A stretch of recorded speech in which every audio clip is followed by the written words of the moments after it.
Chhattisgarhi video देखने के लिए हमारे चैनल को सब्सक्राइब करें और दबाएं इस बेल आइकन को, ताकि हमारे वीडियो के नोटिफिकेशन आपके पास पहुंचे सबसे पहले।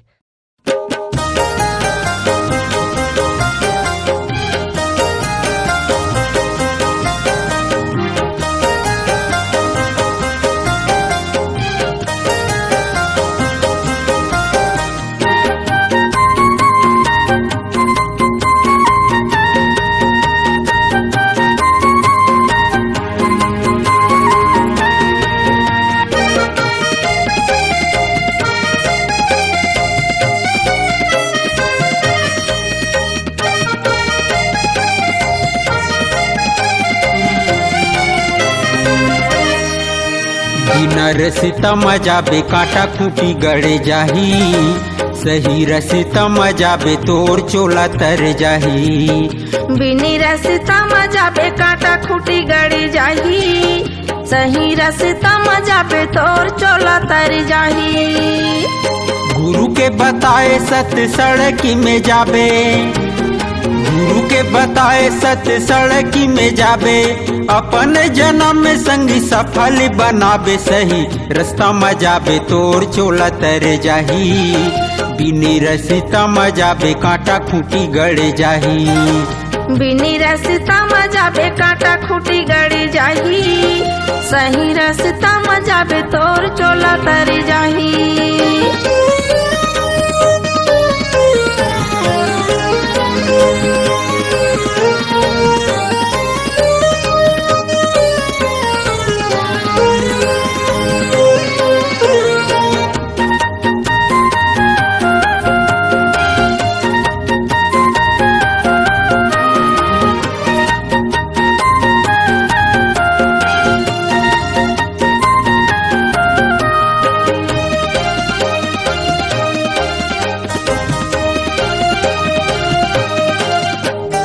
चोरी कर बेता संगी चोरे कहाबे गा, चोरे कहाबे गारी मारी खाबे आऊ अरबर दुख पाबे गा, अरबर दुख पाबे।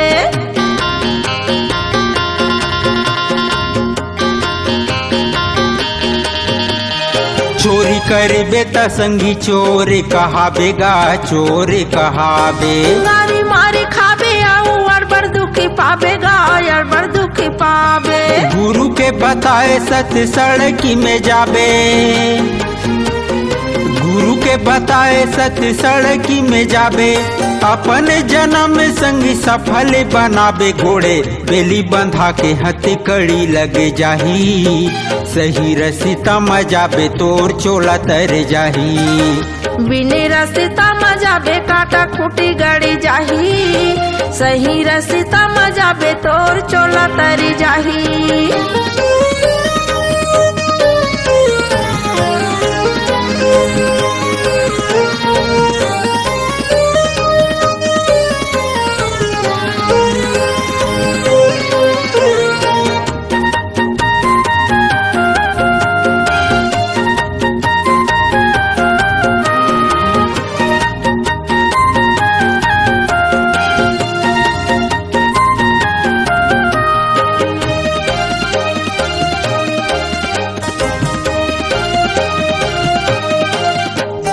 हिंसा कर बेता जीव हो ही दुखारी गा, हो ही दुखारी पाप कर बेता तोला दी सब गारी गा, दी सब गारी।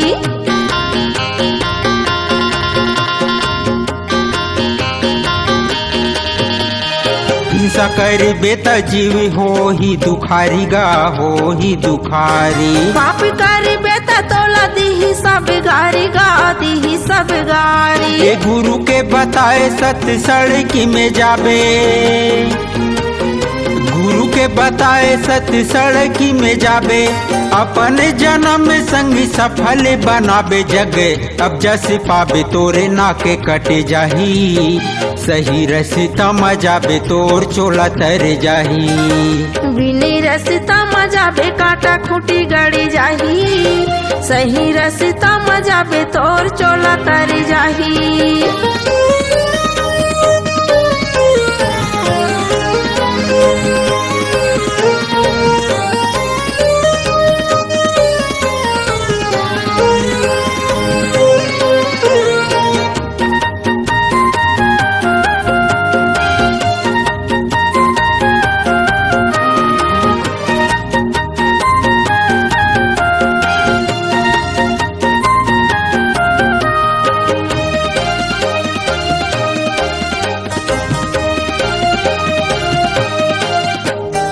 दारू जुआ माँ संगी होथे धन हानि गा होथे धन हानि। गौरव पांडव राजा नल के कहानी गा नल के कहानी।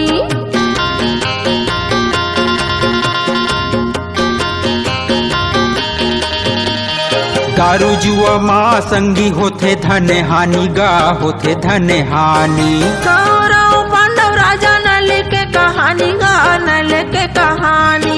गुरु के बताए सत्य सड़की में जाबे, गुरु के बताए सत्य सड़की में जाबे, अपन जन्म में संगी सफल बनाबे। सत्य नाम सुमर हंसा सत्य लोक जाही, सही रसिता मजाबे तोर चोला तर जाही। बिनी रसिता मजाबे काटा खूटी गड़ी जाही, सही रसिता मजाबे तोर चोला तर जाही। गुरु के बताए सत्य सड़की में जाबे, गुरु के बताए सत्य सड़की में जाबे, अपन जन्म में संगी सफल बनाबे। सही रास्ता मजाबे तोर चोला तर जाही, बिनी रसिता मजाबे कांटा खूटी गड़े जाही। बिने रसिता मजाबे काटा खूटी गड़ी जाही, सही रसिता मजाबे तोर चोला तर जाही। बिनी रसिता मजाबे कांटा खूटी गड़े जाही, सही रसिता मजाबे तोर चोला तर जाही। बिनी रसिता मजाबे काटा खूटी गड़ी जाही, सही रसिता मजाबे तोर चोला तर जाही। सही रसिता मजाबे तोर चोला तर जाही। अगर आप अपनी आवाज को एक नया आयाम देना चाहते हैं तो चले आइए मल्टी ट्रैक डिजिटल रिकॉर्डिंग के लिए संपर्क करें HK म्यूजिक कंपनी, कोटा डबरी, चांपा, छत्तीसगढ़। मोबाइल नंबर है 9329238487 और 8085380339।